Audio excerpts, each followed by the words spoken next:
Today we're going to talk about making color charts. Color charts are very useful in that they show the color, each pigment, from 0% to 100%. This way we see the whole range of what you can get out of each pigment.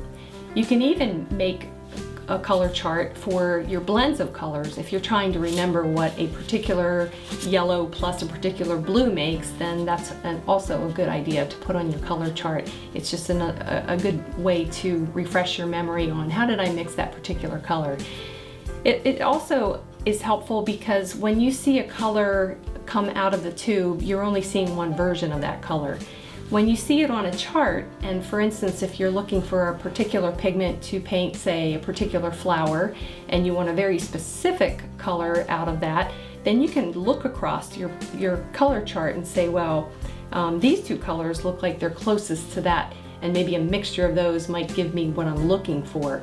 So even though I've been painting for many years, these still come in handy. I have color charts for my watercolor pigments, like these. This is an actual chart of M-gram watercolors. I have a whole set of M-gram. M-gram is a particular manufacturer of watercolors. And then I also have charts for my gouache colors. That gouache is an opaque watercolor medium. And I also have charts for my acrylic pigments. So these are all useful, and I still refer to them even after having all this experience for painting for so many years. You'll also notice on this color chart that I've put the brand name. Different brand paints of the same pigment can look very, very different, and I'll show you that in a little while. But this way I can look back and say, oh, well, what was this pigment? Was it Daniel Smith? Was it M-gram? I have two in my box and I want this color. So it's very important to know which manufacturer made that pigment. You'll also notice that I've put a dark black Sharpie line across here. On some of these pigments, especially the cadmium colors, which are more opaque, you'll see that some of that paint has shown up on top of that black Sharpie line. As you get to know watercolor and the properties of it, you will understand when to use opaque colors, when to use more transparent colors, and sometimes that can be very important in your painting when you're choosing your colors for that painting. Now I'm going to show you how to create your own color chart. As you can see here, I have the watercolor paper that I always work on, which is Arches, and I have a sheet of 140 pound, it's just a scrap piece, and these work very well. I want to put even my color chart on the paper that I work on normally. It helps you to see your paint actually on that paper. So this is cut to an 8.5 by 11. A good idea is to actually get one of these sleeves that you use for a loose leaf binder, and that will, when you're finished, or actually you may not ever be finished because you're always adding colors to your chart, but that way you can put it in the sleeve and it keeps it clean, because these tend to get moved around a lot and it just keeps them in good shape. So what we're going to do is I'm going to show you how to do a couple of colors to get you started. I have pretty simply taken a pencil and divided it in half vertically, and just 1-inch lines going down the paper, and then I also put a dark Sharpie line down here, and I will explain again later why we put that Sharpie line on there. So I'm going to start with some Winsor Newton Cobalt Blue. So what I want to do is put Winsor and Newton Cobalt Blue. That shows me the manufacturer's name, because Winsor Newton Cobalt Blue may not look like Daniel Smith Cobalt Blue or M-gram's Cobalt Blue. So this way I know the specific brand as well.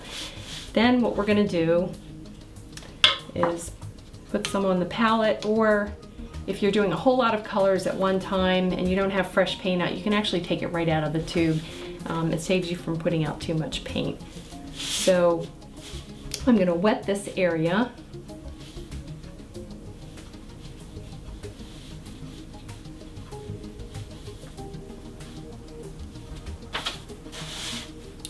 You don't want it sopping wet. You just want a nice even shine on the paper. You want to start at one end.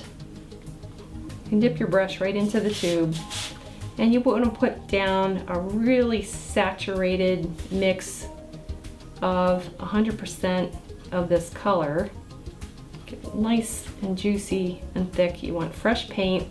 Doing this from a dried nugget on your palette is not going to work. You can rinse out your brush a little bit, blot it, pull out the color.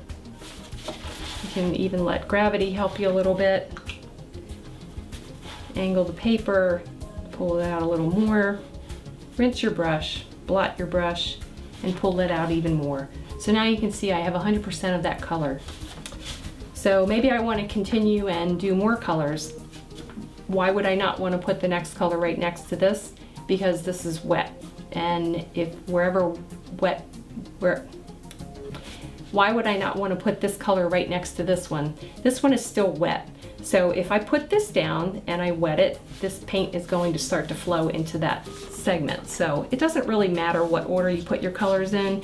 You know, if you're doing a whole series, then maybe you want to put them in like a rainbow, but it's really not that critical. So now what I want to talk to you about is the fact that different brands look different, even though they have the same pigment name. So this is Winsor Newton's Burnt Sienna. So I'm going to skip with the paper. And it can be a little sloppy, it doesn't matter. And move this paint around. This is one of my favorite colors. Just beautiful orangey brown. I'm going to thin it out. Blot the brush. Angle the paper and pull it down.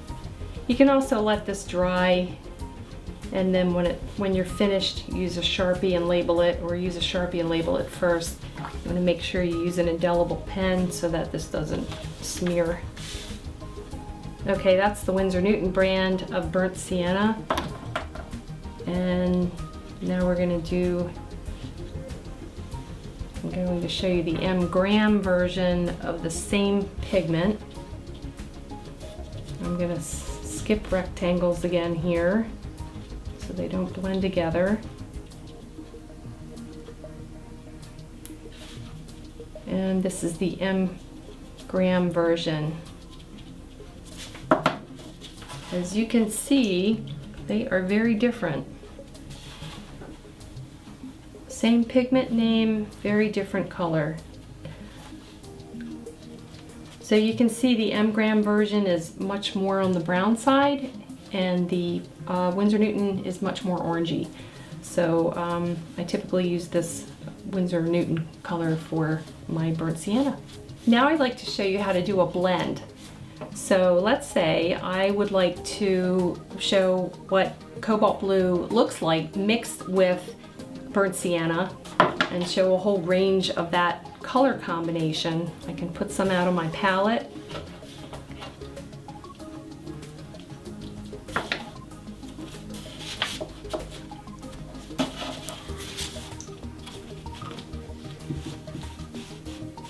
I'm going to wet the area. And again, you would want to label this with both pigments so that you remember how they play together.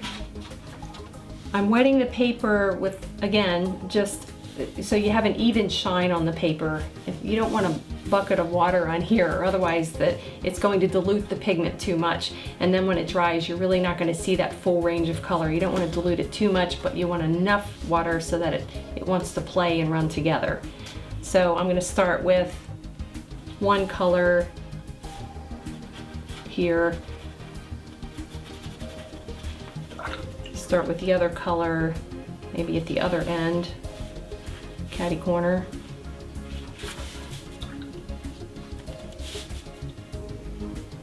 And then you can drag them together and keep it kind of sloppy. The idea is not to make this a pretty little rectangle. The idea is to see everything that these two colors can do together.